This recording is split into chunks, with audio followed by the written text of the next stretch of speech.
Morning, everyone. Happy half day. Today, we're just going to look at a few special cases that have to do with solving. So nothing really new today, just some special cases that arise when we're using the techniques from Tuesday. So let's take a look at just three unique things that might show up. I should call that example one. All right, first one is going to be just a simple case where, well, I won't give it away yet.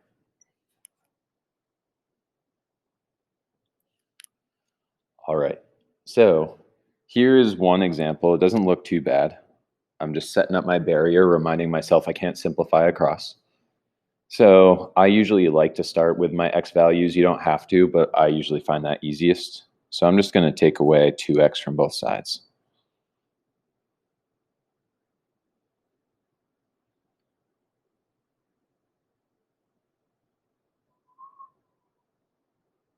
All right. So I'm here. My 0x doesn't really exist. So I'll scribble that out and then write it cleaned up. Now you're probably noticing something weird might happen here. When I add 4 to both sides, notice how there's nothing left on one side and just 3x on the other. Well, I mean, this isn't a problem because remember, I'm really saying 3 times some number should be 0. Well, it doesn't matter what number's in front. 3 times 0 in this case would be 0. So x has to be 0. In other words, I can still do my last step, and nothing divided by 3 is still nothing. And that's just going to leave me with my 1x. Cool. So don't panic if you have a number times x on one side and a 0 on the other. Nothing changes. Still all the same properties apply. So you could have stopped here and said 3 times what is 0? Well, x has to be 0 to make that true. Or you could have done your division step and gotten there. Real quick, I'll check it.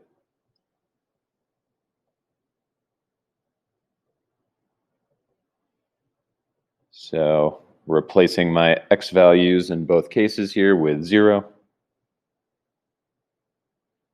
-4 plus 2 times 0 will just be -4 plus 0.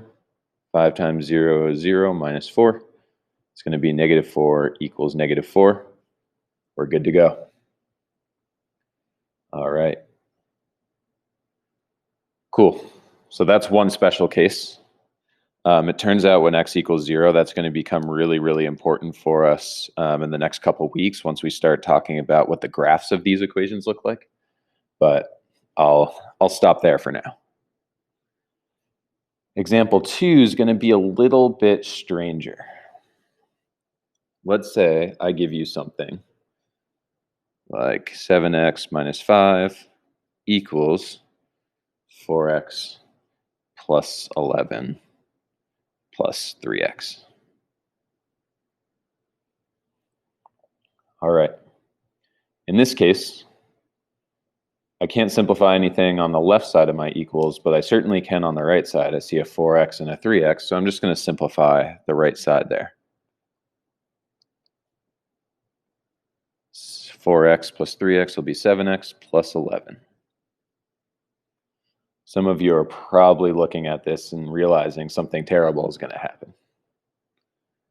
Let's say I want to take away 7x. Well, I got to do that to both sides. Notice how this becomes 0x, and this also becomes 0x. Or in other words, -5 is going to equal positive 11. Well, there's no x anymore, so how am I going to solve this? Turns out I already have. -5 does not equal 11. It never will, and it never has. And so if I get to a spot where there's no variable anymore, and I get two numbers that are not equal to each other, what that's going to tell me is there's actually no solution to this equation. And if you think about it, how can I do 7 times a number and take away 5? And then on this side, do 7 times that same number plus 11 and ever get the same on both sides? I can't. And so as we solve, we get something that's totally unsolvable. And so our equation tells us there is no solution here. Cool. And then finally, we're going to kind of look at the opposite case to no solution.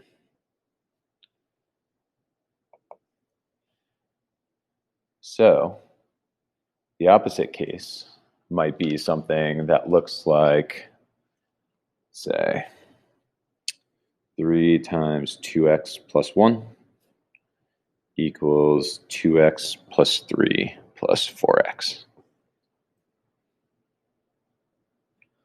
All right, so here's my barrier. I can simplify this side. I can simplify this side. So let's just start there. 3 times 2x, 3 times 1.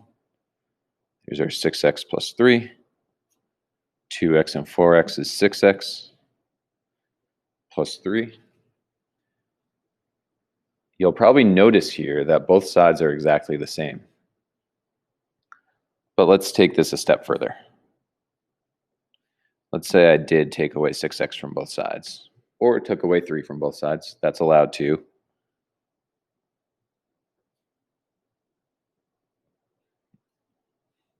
I'm just using the x's first because it cuts straight to the point. So now I'm left with a positive 3 and a positive 3.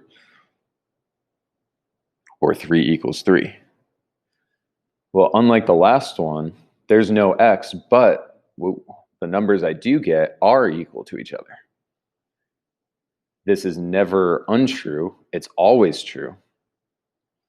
So it turns out there's infinite solutions.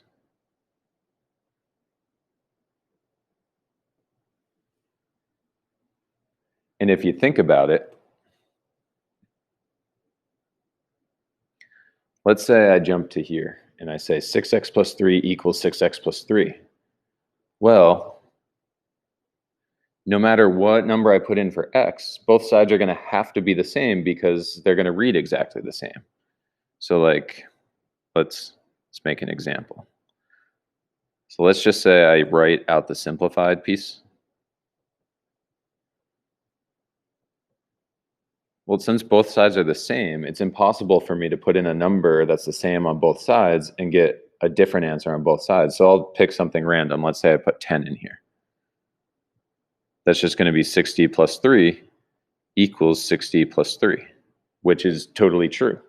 So no matter what number I put in here, since both sides are the same, they're always going to result in the same answer. So I can choose any number for x, and it's going to work no matter what. And that all stems from when I solve, if I get 2 sides that are equal and always equal, that means I have infinite solutions.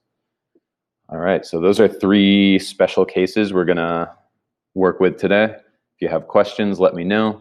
It's a shorter problem set, so you shouldn't have any problem getting it done within, the half-day framework. So good luck, and I look forward to talking to you soon.